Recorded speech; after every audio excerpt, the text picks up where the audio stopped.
Pernah gak sih lu udah lama-lama trading tapi hasilnya gitu-gitu aja? Waktu udah kebuang, tenaga udah kebuang, even duit lu yang lu bakar itu nggak ada hasilnya sama sekali. Ya pokoknya lu stuck gitu-gitu aja, nggak ada perkembangan dan nggak ada hasilnya sama sekali. Sebenarnya cuma satu penyakitnya, yaitu di diri lu sendiri dan di marketnya sendiri. Diri lu ini bisa mengendalikan market asalkan lu nya punya planning. Nggak setiap hal ataupun nggak setiap hari lu entry. Jangan beranggapan ya lu trading terus-terusan lu jago gitu. Lu siapa? Market itu nggak butuh orang jago, market itu cuma butuh orang sabar dan disiplin. Gimana cara penerapan lu? Plan demi plan harus lu bangun. Bukan berarti modal lu banyak, aku punya modal harus banyak dan ya pokoknya hari ini gue harus profit, itu salah besar. Lu cuma perlu evaluasi gimana caranya lu berinteraksi dengan market nanti. Nggak selamanya trading lu untung, nggak selamanya trading lu pun rugi. Ada kalanya lu harus mengalah ya. Mengalah bukan berarti kalah. Jadi market itu cuma satu, sabar dan sabar. Itu kuncinya.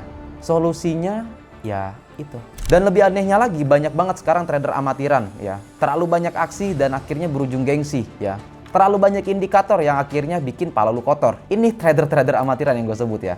Sebenarnya indikator ini adalah alat bantu, bukan sewaktu-waktu untuk membantu lu ketika lu buntu. Jadi jangan sampai lu menciptakan sebuah perspektif indikator ini, wah nih indikatornya bagus loh, bikin gue profitable, bikin gue profit konsisten. Indikator memang bisa bikin lu profit konsisten, asalkan dengan timing waktu yang tepat ya. Nggak selamanya indikator yang lu pakai itu bisa jadi acuan. Indikator itu hanya bisa membaca ke belakang, bukan membaca ke depan. Kalau misalnya ada indikator yang bisa membaca ke depan, kenapa orang pada kerja? Kenapa nggak semua orang trading dan dia menciptakan sebuah profit yang banyak? Kan dia bisa membaca masa depan toh. Nggak seperti itu. Jadi jawabannya, indikator lu harus kenali dulu tipikalnya seperti apa, dan indikatornya bagaimana, karakternya seperti apa, itu harus kita kenali.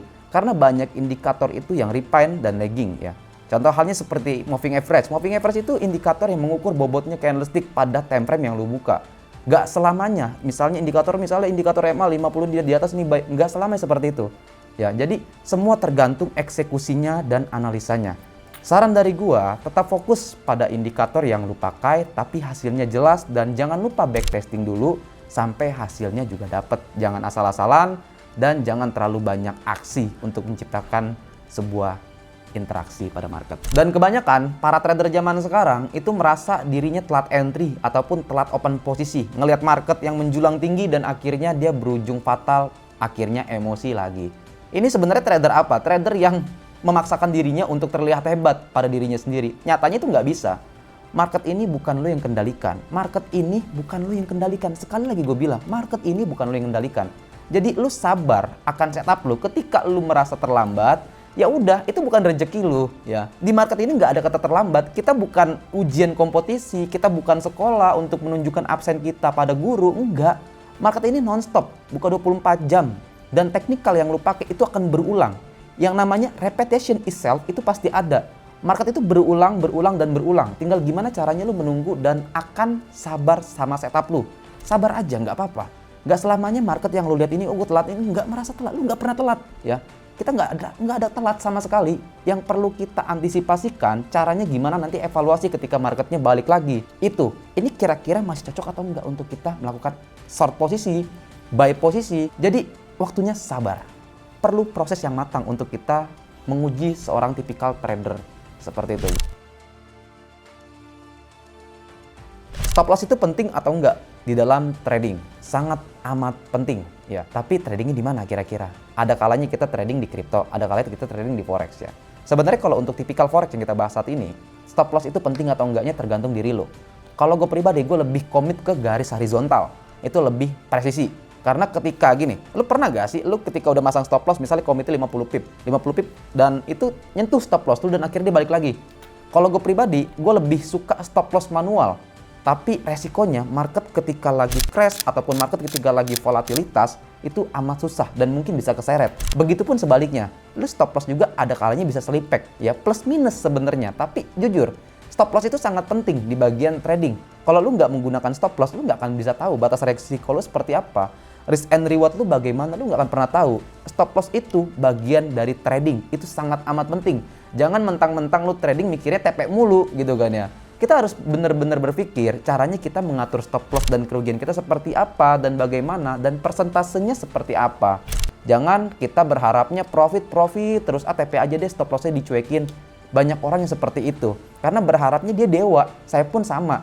Tapi kalau saya pribadi, saya lebih komit ke persentase. Ketika saya menggunakan akun $1.000, akun $1.000 tersebut itu saya persentasenya berapa persen dari total kerugian saya. Misalnya 3%. 3% saya open lotnya berapa? Lotnya sekian. Oke, 3%. Stop lossnya segini. Saya bikin garis horizon 1 dan misalnya entry saya di sini. Saya bikin seperti itu. Jadi saya lebih suka stop lossnya manual, bukan di buy system. Kadang suka aneh kalau misalnya suka greget lah. Gue juga paham apa yang lu rasakan. Saran dari saya, lebih enaknya stop loss atau enggak itu tergantung diri lu. Tapi stop loss ini sangat amat penting. Ini adalah bagian trading. Bukan berarti saya nggak pernah pakai stop loss. Saya lebih suka stop loss manual. Jadi saran dari gua untuk lu pemula, gunakan stop loss dengan bijak. Persentase lu harus diukur dan lu harus komitmen dan konsisten sama plan yang lu bikin. Sesi pada trading, penting atau enggak sih? Dan apa sih itu sesi? Kebanyakan orang trading hanya melihat sesi. Ya, sesi apa sisi? Sebenarnya sama aja ya. Lo mau trading B sesi apa? Sesi Asia, sesi London, sesi New York, ataupun sesi US ya. Itu sama aja. Sesi itu adalah volatilitas pada market, yang dimana volatilitas pada market ataupun kecepatan candlestick itu bertambah ya. Karena adanya jam-jam tertentu yang dibuka pada market tersebut. Nggak sepenuhnya lo trading harus sesi ini. Gue trading harus sesi ini. Sesi maghrib pun gue hajar bro. Karena kenapa? Gue trading yang nggak pernah lihat sesi. Sesi itu adalah alat pembantu seperti indikator untuk menambah volatilitas pada market. Ketika gue menemukan momen, gue hajar. Gue lebih percaya momen ketimbang percaya sesi. Karena sesi itu adalah bagian waktu. Dan kita trading. Trading itu adalah berdagang. Berdagang kita kalau mau untung itu jangan pernah kenal waktu. Berarti apa? Volatilitas itu ataupun sesi yang lo anggap itu nggak bikin lo bertambah dan nggak bikin lo jago. Ada orang yang modal 300.000 masuk sesi US langsung is dead. Ya karena dia nggak paham betul. Ya rata-rata big player ataupun retail ya anggaplah yang jago-jago ya, misalnya player di forex ya yang kita lihat itu retail tapi jago, dia nggak pernah masuk dan itu jarang sekali masuk di sesi US ya. Karena momennya kalau emang nggak ada ya udah berarti bukan dia saatnya dia masuk gitu loh. Nggak sepenuhnya trading ataupun nggak sepenuhnya market yang lu lihat itu berdasarkan sesi. Gue masuk sesi ini aja lah, cocoknya kayak gini. Gue sesi ini aja lah, nggak kayak gitu ya. Intinya waktu itu ataupun session itu adalah volatilitas pada market yang dibantu oleh waktu. Saran dari gue, trading apapun itu, jam berapapun itu, kalau ada momen hajar, nggak ada momen ya udah. Jadi nggak harus ketergantungan dengan sesi. Kalau misalnya gini, lebih baiknya dan lebih betternya gini. Misalnya lu trading nih, lo ngelihat, lo ada momen nih di sesi Asia, oh kemungkinan US-nya seperti ini, itu dikombinasikan. Jadi sesi itu lo kombinasikan dengan momen yang ada, itu lebih better. Ya, jadi lo nggak harus bergantungan pada sesi. Ntar sesi Asia seperti ini, sesi US begini, lo bikin pala lo pusing. Dasarnya itu trading nggak seperti itu, nggak seribet itu. Ya. Modalnya tipis, tapi emosinya membludak. Siapa lagi kalau bukan budak-budak amatiran. Jujur li ya, karena kebanyakan trader zaman sekarang itu dia beranggapnya ataupun dia berekspektasinya sangat tinggi dan akhirnya berujung fatal akan emosi. Emosi lu bisa lu kontrol akan diri lu sendiri. Jangan berharapnya lebih ya. Trading ini bukan cari untung, bukan cari buntung. Yang penting itu sepandan dengan apa yang kita punya. Ini trading, realitanya sangat-sangat susah, nggak segampang yang lu kira ya. Trading itu sangat susah bro. Kita melawan diri kita sendiri, ada kalanya emosi, ada kalanya ekspektasi yang gak tercapai, itu sangat yang bikin amat kesel banget dan banget ya. Gue pun merasakan yang lo rasakan, tapi kita sadar diri deh, modal kita kecil, dapatnya pun kecil. Bukan modal kita kecil berharapnya besar dan akhirnya berujung fatal dan akhirnya emosi. Kita nggak seperti itu. Kita harus sadar tipikal kita harus sadar modal kita ya. Trader yang hebat itu dilahirkan dari yang kecil sampai jadi besar. Bukan dari yang kecil hingga jadi besar dan akhirnya jadi kecil lagi. Bukan. Kita mau manjang, kita mau panjang, kita mau gimana caranya bisnis kita di trading ini berjalan lancar dengan kita bersyukur. Bersyukur akan hasil lebih baik daripada bersyukur akan emosi. Yang ada akhirnya malah jadi MC. Ngelawan market. Banyak banget trader sekarang itu yang melawan market. Dia seakan-akan kayak Powell yang bisa mengendalikan market. Market lagi turun dipaksa naik, market lagi naik dipaksa turun. Siapa lagi kalau bukan trader seperti kita yang turun-temurun gak pernah berhenti untuk melawan kondisinya market. Sebenarnya gini penyakitnya ya. Market ini bisa dilawan atau enggak? Jawabannya bisa. Ya, market dikendalikan oleh diri lu sendiri sebenarnya. Kenapa seperti itu, Bang? Sebenarnya poinnya ada di diri lu sendiri. Ketika marketnya ini lagi turun, diri lu bisa gak melawan ketamakan diri lu sendiri untuk berbalik arah? Kadang ya banyak orang yang seperti ini karena ya jujur li ya, market itu udah turun dipaksa untuk naik. Ya kita siapa? Kita bisa mengendalikan market sebenarnya asalkan kita bisa melawan diri kita sendiri. Market itu ditentukan oleh siapa? Oleh kita. Yang open posisi siapa? Ya kita. Jadi jawabannya bisa atau enggak kita melawan market? Jawabannya bisa, asalkan dengan pondasi yang cukup. Jangan misalnya tren lagi turun dipaksa naik, jangan tren lagi naik dipaksa turun. Kita ikutin alurnya, ikutin kemana dry jalannya, sampai kita menemukan hasilnya.